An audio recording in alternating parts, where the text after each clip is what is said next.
Зогс. Үзэгдэх орчин хязгаарлагдмал хэсгээр болгоомжтой гарна уу? Явган зорчигч та өөрийн буруу үйлдэлдээ хуулийн өмнө хариуцлага хүлээн. Тээврийн прокурорын газар. Зам тээврийн ослын хэрэг бол 2015 оныг 2016-тай харьцуулах юм бол нийт хэргийн тоо бол өсөөгүй боловч зөрчлийн тоо одоо нэмэгдсэн, түүнд одоо гэмтсэн хүний тоо бол ерөөсө буурахгүй юм байдалтай байж байгаа хэргийн байдал бол. За 2015 оны хэрэгжиж эхэлсэн хуулийн хувьд бол замын хөдөлгөөний аюулгүй байдлын тухай хууль гэсэн хууль одоо Монгол улсад ярих хэрэгжиж эхэлсэн.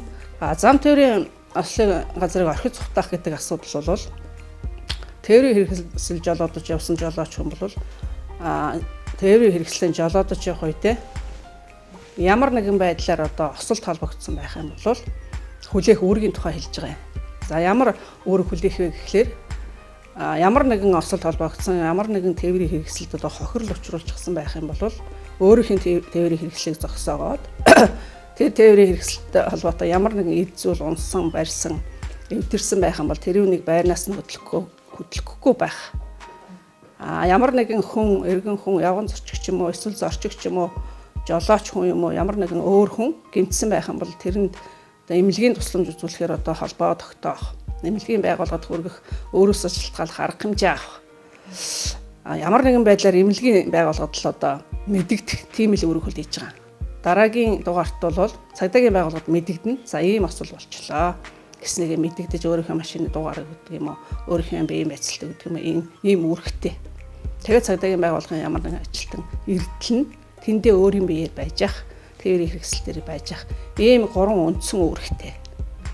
Энэ 3 үндсэн үүргийг биелүүлээгүй тохиолдолд жолооч хүнийг одоо явчихсан нэг ослын газар байна шүү дээ, тий. Түүнээс одоо явчихсан байх юм бол явгнаарч явсан байсан, ямар нэгэн өөр тээврийн хэрэгслээр явсан ч байсан, өөрийнх нь тээврийн хэрэгслээр явсан ч байсан гэсэн зам тээврийн ослын газрыг орхиж цухтаасан гэж ингэж үздэг.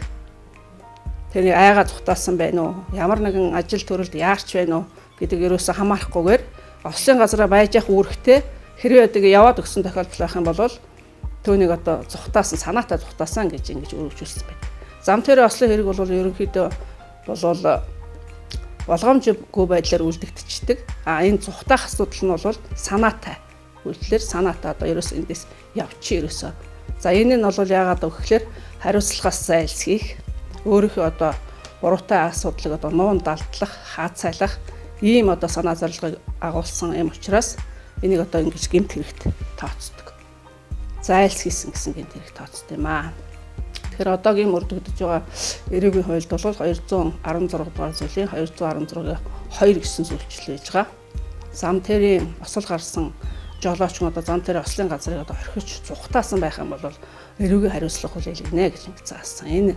Энэ заахтаа энэ одоо хүн төтөр төрлийн гэмт хэрэг торгуулийн ялгаа нөгдүүлнэ, хорих ялгаа нөгдүүлнэ, байршлах ялгаа нөгдүүлнэ гэсэн 3 төрлийн ялын санкцтай ийм одоо хүн төтөр төрлийн гэмт хэрэг байгаа. За зам тээврийн ослын хэрэг дээр бол нэг жишээ хэлэх юм бол одоо ингээд байрны гадаа хүмүүс одоо тээврийн хэрэгсэл ингэж орхичоод одоо унтаж амархаар байт юм уу гэр орондоо орчихсны дараагаар ингээд хажуудлын тээврийн хэрэгсэл мөргөөд яваад өгдөг ийм тохиолдол байдаг. Тэр тээврийн хэрэгсэлд ямар ч хэмжээний хохирол учирсан байж болно. Одоо хэдэн зуун мянган төгрөгийн байт юм уу?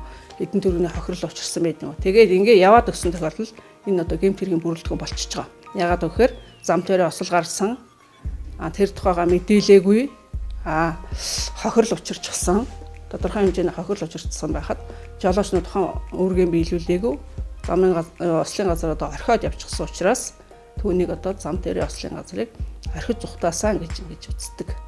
Ийм хэрэг бол нэлээх гардаг. Тэгээд одоо ингээд жолооч нь олж тогтоогоод камерын бичлэг байж гэн, босод одоо болох хуримтууд байж гэн, тухайн тээврийн хэрэгсэл одоо эд ангиуд үлдэх байдаг юм уу? Ямар нэгэн одоо хууль заасан арга хэрэгслэр илрүүлж тогтоож шалгаж ингэж тогтоод гээд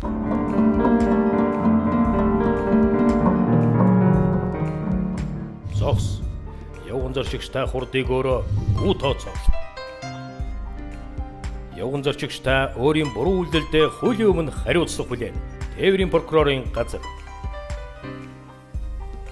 Зам тээврийн ослын газрыг орхиж цухтаасан гэмт хэрэгт эрүүгийн хэрэг үүсгэж мөрдөн байсаалт явуулж одоо гэмт хэрэг болсон тохиолдолд эрүүгийн хуулийн 216 дугаар зүйлээ 216-гийн 2 дахь хэсэг зааснаар ял шийтгэл оногдуулдаг. Эрүүгийн хууль заасан байж байгаа.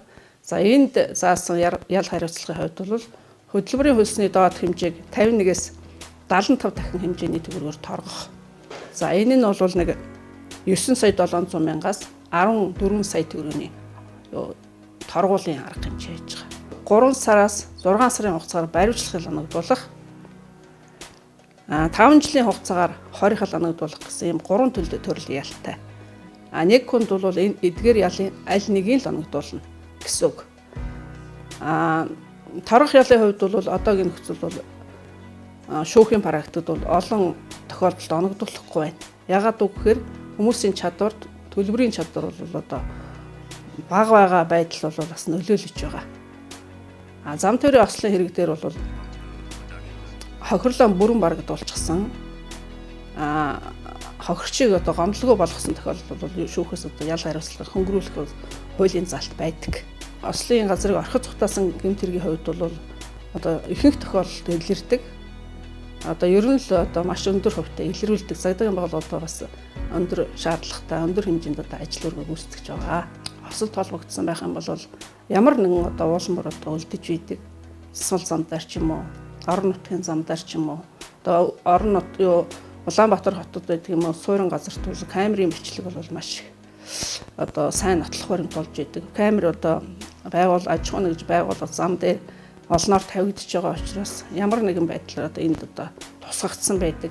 Тэрнээс гадна одоо тухайн тээврийн хэрэгсэлт байгаа эдэнгүүд зааман хохирсон төр тээврийн хэрэгсэлт үлдсэн үлдэгдэл, зам дээр үлдсэн үлдэгдэл, тосмаас гэсэн зүйлүүд одоо эдмөрийн баримтууд үлдчихэж байгаа учраас эдгээрээс одоо шинжилгээний байгууллагууд шинжилүүлээд ингэж одоо юунуудыг осолд холбогдсон зугатаасан тэр одоо тээврийн хэрэгсэлтийг олж илрүүлэх арга хэмжээнүүд авдаг.